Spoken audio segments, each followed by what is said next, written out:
Nicolas Wagner, bonjour et bienvenue sur BlockX. Nicolas, tu es fondateur de Feature, donc un projet de DevTool pour inciter les développeurs à effectuer des tâches donc, relatives à la blockchain, dont on va parler aujourd'hui. Est-ce que tu pourrais dans un premier temps te présenter ton parcours et ton arrivée dans la blockchain, s'il te plaît? Oui, bien sûr, bah, merci déjà pour l'invitation, Pierre. Alors, j'ai une formation, plutôt dans les sciences sociales, mais j'ai tout le temps été, passionné par la tech. Je suis autodidacte et rapidement après mes études, je me suis mis à mon compte. J'étais consultant dans plusieurs, types d'entreprises. Je commençais en start-up, j'ai fait des agences, je fais des grands groupes et cetera. Et ensuite, à un certain moment, une fois que je me sentais plus à l'aise dans la tech, je me suis dit: «Bon, bah, je vais essayer de me lancer dans l'entrepreneuriat». Donc c'était dans les années un peu où, Coup d'État avec The Family se lançait, donc j'étais assez proche de cet écosystème. J'ai un peu revu mon mindset dans l'entrepreneuriat, j'ai suivi ce mouvement. J'ai eu l'occasion de lancer une boîte, Web 2 qui s'appelle Universal Voucher. C'était suite à un hackathon qu'on avait fait avec Air France, on était arrivé second. Et du coup, bah, ce qui s'est passé, bah, on a fait un proof of concept avec eux et après ils ont choisi de le développer en interne. Donc bon, c'est un projet qu'on n'a pas vraiment continué. Et après dans les années, 2015, en fait, je me suis vachement intéressé à la blockchain, plus pour des raisons idéologiques, parce que donc je suis né dans les années 90, j'ai vu comment internet s'est centralisé, notamment avec les GAFAM, comment aussi on a perdu notre, anonymité en fait sur internet. Maintenant avec les réseaux sociaux, ben, chaque action en fait on est traqué. Donc c'était des valeurs en fait où j'étais vachement attaché à l'internet des années 90 et la blockchain sur certains aspects, c'était un peu renaître, ces principes. Donc c'est pour ça que je me suis intéressé. J'ai ensuite fait, quelques hackathons en fait pour monter en compétence sur cette technologie et notamment suite à des hackathons notamment, il y a 2 projets dans lesquels j'ai travaillé, dans Dether et ensuite dans Clairos.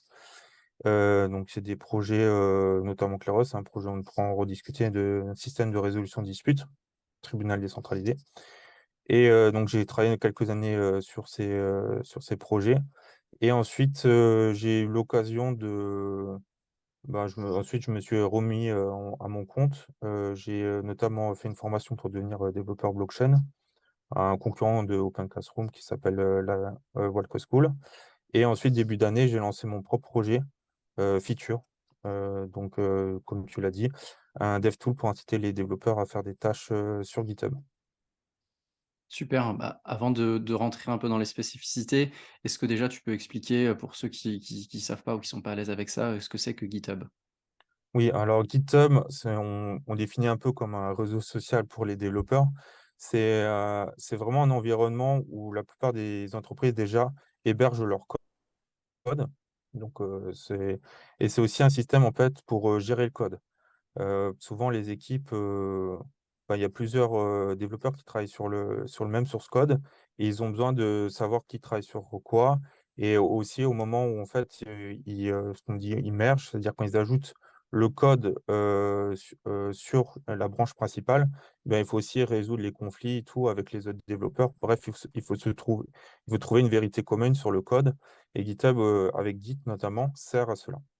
Donc c'est une plateforme, qui est actuellement, la numéro un pour, gérer le code et on va dire et ça permet aussi, on en reparlera, de gérer tout ce qui est gestion de projet, et notamment, les tâches ou les reports de bugs qui, viennent soit de l'accord team, soit on va dire, si c'est open source, de la communauté et GitHub permet vraiment de centraliser, toutes ces problématiques, autour du code. OK, c'est un projet qui est centralisé ou décentralisé, GitHub? Alors GitHub, c'est complètement, centralisé. Par contre, c'est, largement utilisé par les projets décentralisés. Par exemple, il y a Bitcoin dessus, il y a Ethereum dessus, il y a Uniswap et cetera, qui utilisent, GitHub et en soi, c'est pas vraiment un problème. Il y a juste, quelques exceptions près. Non, alors GitHub, ils ont vraiment une politique d'être le plus permissionless et le plus ouvert possible, hein. D'ailleurs, c'est un outil, aussi on peut l'utiliser gratuitement. Mais dernièrement, je me semble avec Tornado, ils ont ban leur organisation sur GitHub, mais ça arrive très, très, rarement et je pense que si ça arrive régulièrement et ben, forcément, il y aura un sort de fork de GitHub qui va apparaître et qui sera poussé par, la communauté Web3. Mais c'est vraiment des cas en marche, donc actuellement, la plupart des projets, Web3 utilisent GitHub. Ouais, donc les développeurs connaissent bien. Enfin réseau social, grande bibliothèque en termes d'information, de centralisation d'informations et de matière grise aussi, on va dire. Qu'est-ce que c'est qui t'a poussé, à faire, Feature du coup? Alors, il faut savoir qu'actuellement je parlais spécifiquement pour les projets Web3, mais c'est une problématique qui se retrouve aussi sur tous les projets, hein, quels qu'ils soient open source. Il y a en fait, dans l'open source, il y a un problème, c'est que certes, le code, il est open et tout le monde peut voir, donc ça permet d'avoir des principes de transparence, décentraliser le développement, etc.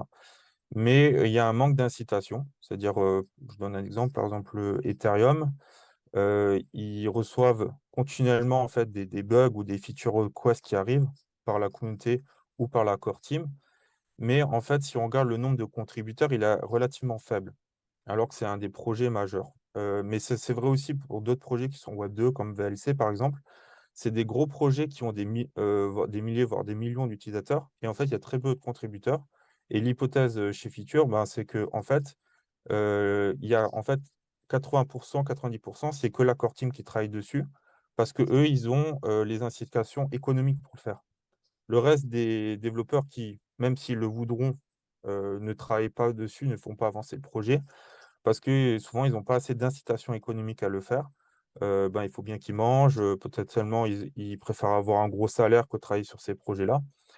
Et du coup, ça fait que c'est des projets avec des millions d'utilisateurs, mais en fait, assez peu de personnes vraiment qui travaillent dessus ou du moins, tous les développeurs qui vont travailler dessus n'ont pas assez d'incitation pour être activés et résoudre ces bugs, ajouter ces nouvelles fonctionnalités et donc là, on se place, Feature, on essaie justement de résoudre ce problème en rajoutant une couche pour inciter les développeurs, qui sont dans la communauté à faire avancer le protocole. OK, donc concrètement, la couche, vous allez l'implémenter entre les projets et les développeurs? Il y a une interface qui se met en place, comment ça se matérialise? Voilà, c'est exactement ça. Alors sur Feature, on a fait le choix, par rapport à nos concurrents, d'être vraiment, GitHub First. C'est-à-dire qu'actuellement, les développeurs notamment et aussi entre guillemets «les chefs de projet», ils ont déjà un workflow qui est établi où et les utilisateurs, quand il y a une tâche à faire ou quand il y a un bug, ils créent ce qu'on appelle une issue sur GitHub. Donc en gros, c'est une tâche de développement, soit une feature request, soit un bug. Et nous, on s'appuie en fait sur ce workflow-là. C'est-à-dire que sur GitHub, quand quelqu'un crée une issue, il peut, s'il le souhaite, via notre application, attacher un reward. Et ça se fait directement sur GitHub, il n'y a pas besoin d'une application tierce. On a créé ce qu'on appelle une GitHub App. D'ailleurs, on est sur la marketplace de GitHub. Donc ça s'installe en 2 clics, hein. Si on a un compte GitHub, on installe Feature et à chaque issue, automatiquement, on peut ajouter un reward. Donc nous, on accepte, les coins sur les chaînes qu'on supporte et aussi tous les ERC20. Et du coup, pour chaque tâche, on associe un reward et comme ça, la communauté qui suit le projet, ben, elle sait que si elle fait telle tâche, elle va recevoir cette récompense. Ouais, ouais, ouais, mais c'est en fait, ce qui est assez étonnant, c'est que, parmi toute la communauté de développeurs et c'est quand même vachement utilisé, heu, cette intelligence collective, il y avait pas de rémunération, derrière et c'est assez étonnant qu'il y ait pas eu ce genre de solution qui était mis en place avant quoi, non? Oui, il y a pas mal de dans le Web3, en fait, le Web3 est assez bien designé pour faire ce genre de solution. Mais, en fait, dans le Web 2, déjà, c'est assez compliqué à mettre en place directement sur, GitHub, tout simplement, aussi parce que, une issue, c'est vraiment c'est du microtasking. Donc c'est un peu compliqué de mettre une microtask à 15 par exemple. Je sais pas, juste, fixer un aliment d'une page, rentrer la carte bancaire, je sais pas, aller sur Stripe et tout. Bref, c'est assez compliqué, mais la blockchain est très bien designée pour faire ce qu'on appelle les microtransactions. Donc déjà, là, on a vraiment un vrai apport de la blockchain, pour, résoudre ce problème-là. Après, il y a d'autres projets qui font ça, notamment Gitcoin, hein, c'est un des premiers. À la base, ils étaient partis sur ça. Après, nous, on a fait le choix, Gitcon, en fait, on doit aller sur leur plateforme, créer leurs tâches sur leur plateforme et cetera. Donc on sort un peu du workflow GitHub.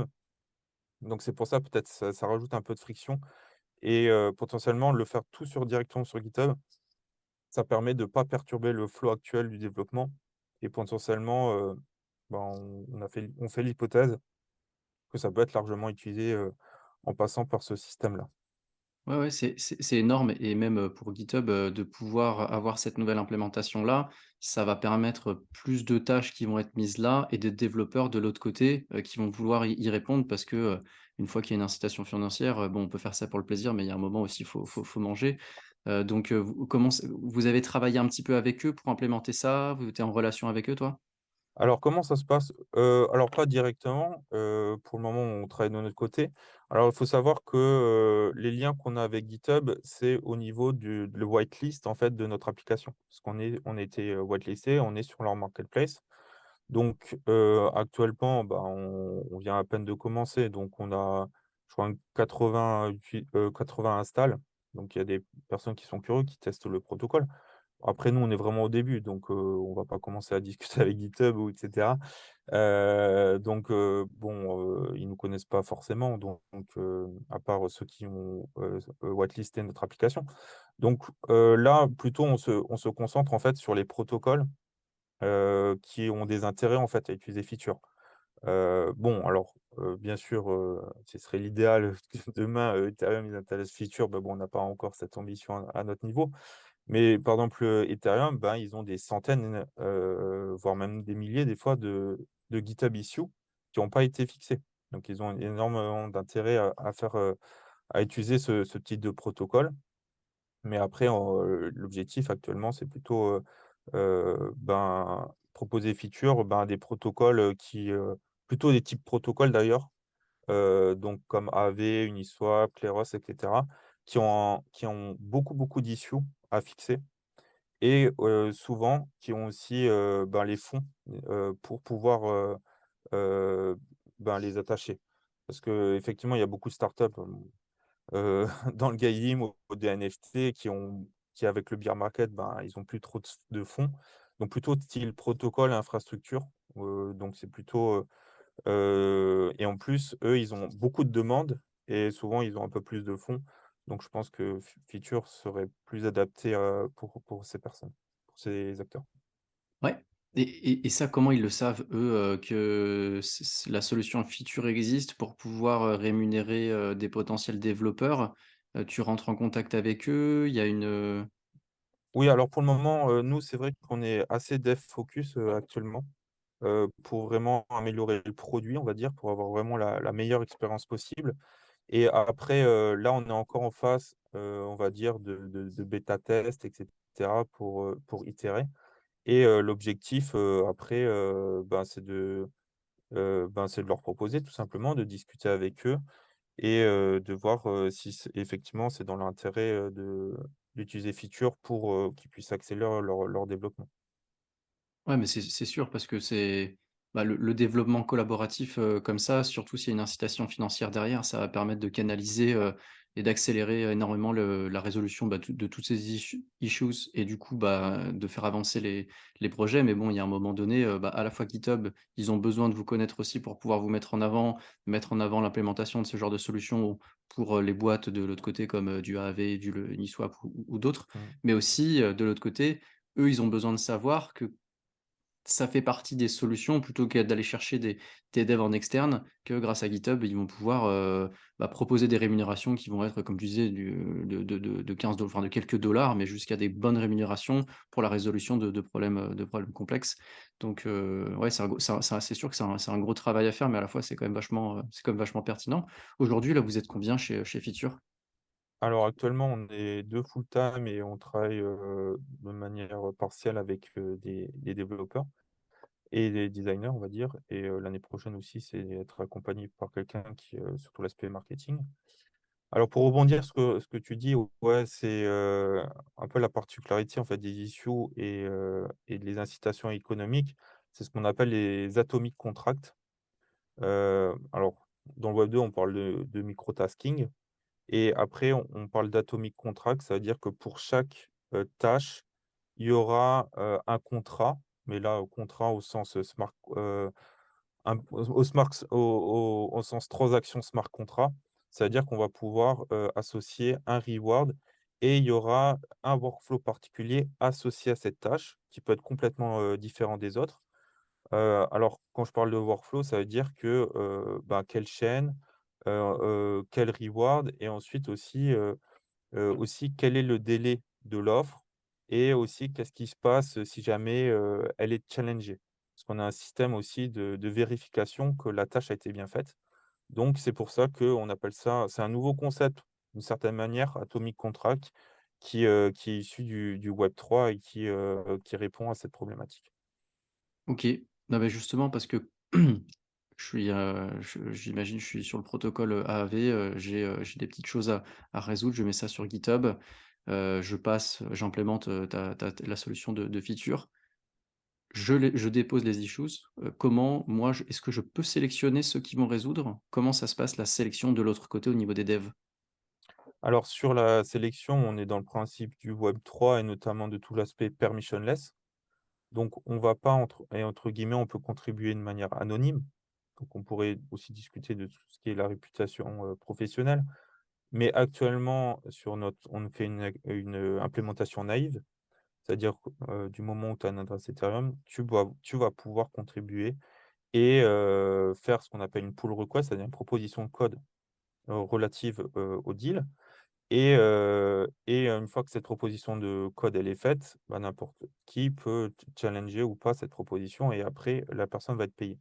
Mais, tout aspect-là, c'est du, peer to peer, c'est une relation peer to peer. Donc nous, on n'intervient pas et en fait, n'importe qui, parce que là, c'est permissionless. Donc, nous, on whitelist pas, on peut on centralise pas en fait cette relation et après bien sûr, c'est du permissionless, donc n'importe qui peut participer. D'ailleurs, bah, c'est un des principes de la blockchain, n'importe qui peut être mineur. Donc là, on reste sur ces principes de manière basique. Après, je ne sais pas dans la roadmap si on va whitelister ou pas, faire des groupes et cetera, mais notre but premier c'est, être permissionless. Ouais, bah, bon après, si tu imagines, il y a une centaine de développeurs qui font des propositions, qu'il faut toutes les étudier. Demain, tu peux très bien imaginer, tu fais passer des tests d'entrée pour vérifier le niveau des développeurs, pour qu'en fait, seuls ceux qui ont un niveau requis, alors qu'est-ce que ça veut dire Ouais. ce que ça veut dire, mais, pourront participer à ces issues là. Oui, alors Heu, oui, alors pour rebondir là-dessus, d'une certaine manière, ce problème, il est déjà plus ou moins réglé. Parce qu'au moment, en fait, on propose, fait sa pull request, on propose le code, on met un deposit. Ce deposit, elle était fixée par le requesteur, donc par le client et si jamais, bah, on peut imaginer des centaines de personnes qui veulent contribuer, mais si, ils copycat, par exemple, le code de quelqu'un ou ils font une proposition qui est de mauvaise, qualité, ils vont être challengés et perdre leur deposit. Donc en fait, on a un système, Pas d'incitation, mal. économique, sur la base de la théorie des jeux pour éviter, que des personnes trichent ou donnent, des pull requests de mauvaise qualité. OK, ouais, non, c'est pas mal. Par rapport à tout ça, là, c'est pour prendre un petit peu de alors non, avant ça, parce que j'y pense, sinon je vais oublier. Les paiements, c'est, crypto, il y a des fiat? Alors actuellement, on a un système complètement décentralisé. Donc c'est full crypto. Bien sûr, dans notre roadmap à terme, on aimerait bien de système de on-off ramp. On avait discuté par exemple avec Jarvis qui est assez intéressant, c'est pas très connu, mais ils ont le J-Euro et ils ont un système où, il y a 0% de frais sur du J-Euro. Donc, imaginez, des boîtes qui sont plus traditionnelles de payer avec des stablecoins type euro. Bon, bah, il y a Tether Euro, mais bon, J-Euro a certains avantages, parce qu'il y a pas de frais, hein, sur le on-off ramp. Donc, on peut et voilà, après on peut payer avec, actuellement n'importe quel type, de ERC20 et aussi les coins.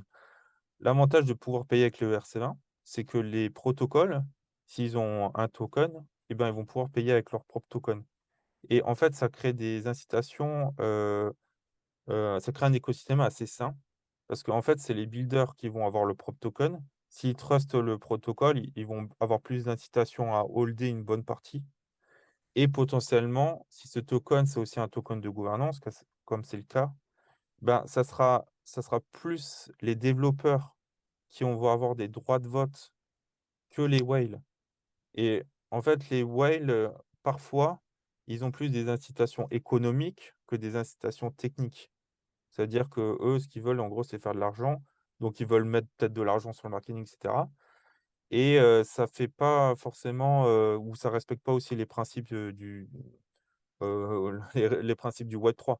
Donc en général, bon alors moi qui suis builder, bien sûr, je prêche pour ma communauté entre guillemets, mais si on veut avoir des protocoles, en fait, qui soient décentralisés et cetera, c'est souvent mieux de donner, la gouvernance, ben, aux builders, plus que, aux whales ou ceux qui, sont pas dans ce mindset, en fait, du Web3.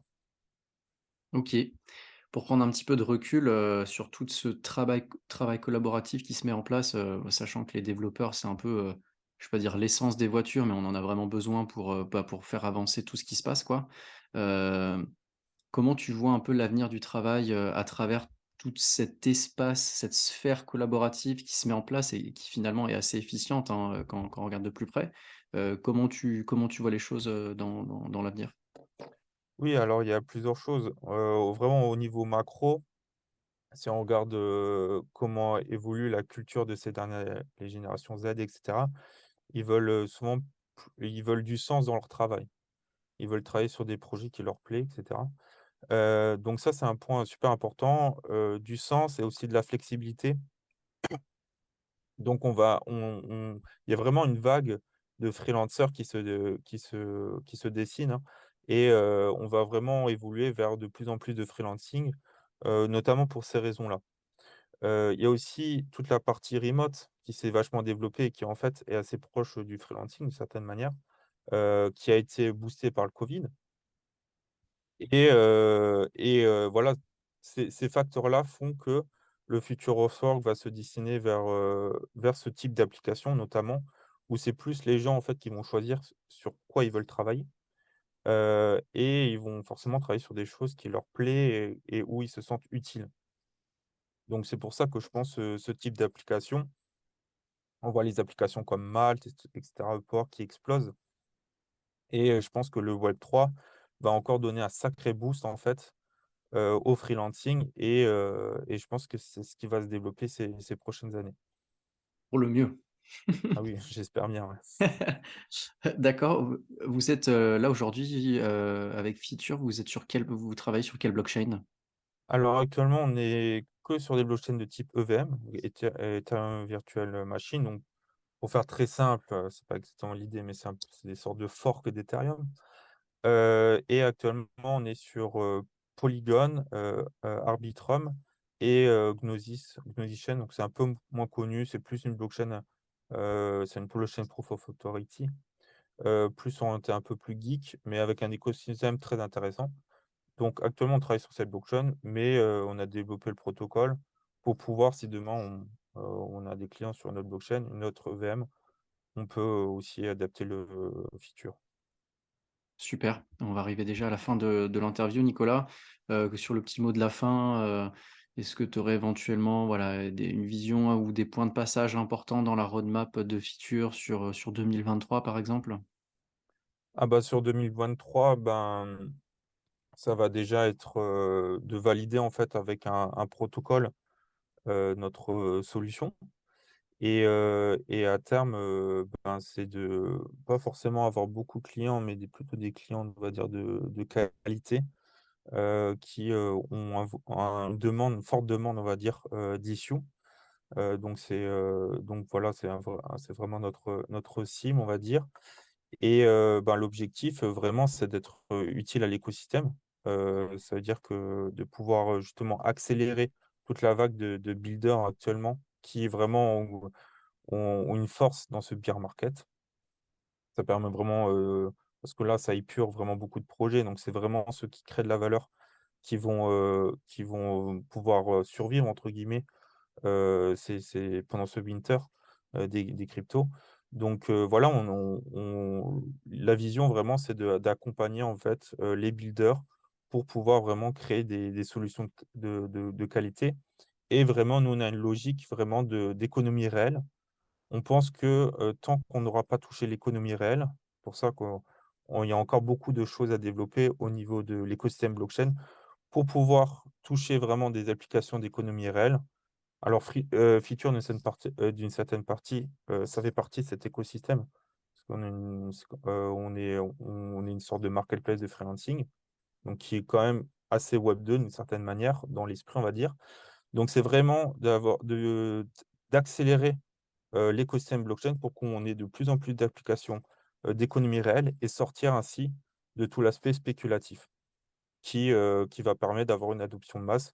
Donc on est une brique parmi tant d'autres pour accompagner cette évolution. Super, bah, merci pour ton temps, et ton partage, Nicolas. Avec plaisir pour te recevoir Merci à toi. dans quelques mois pour faire le point. Je te souhaite une bonne fin de journée. Merci. Ciao, ciao.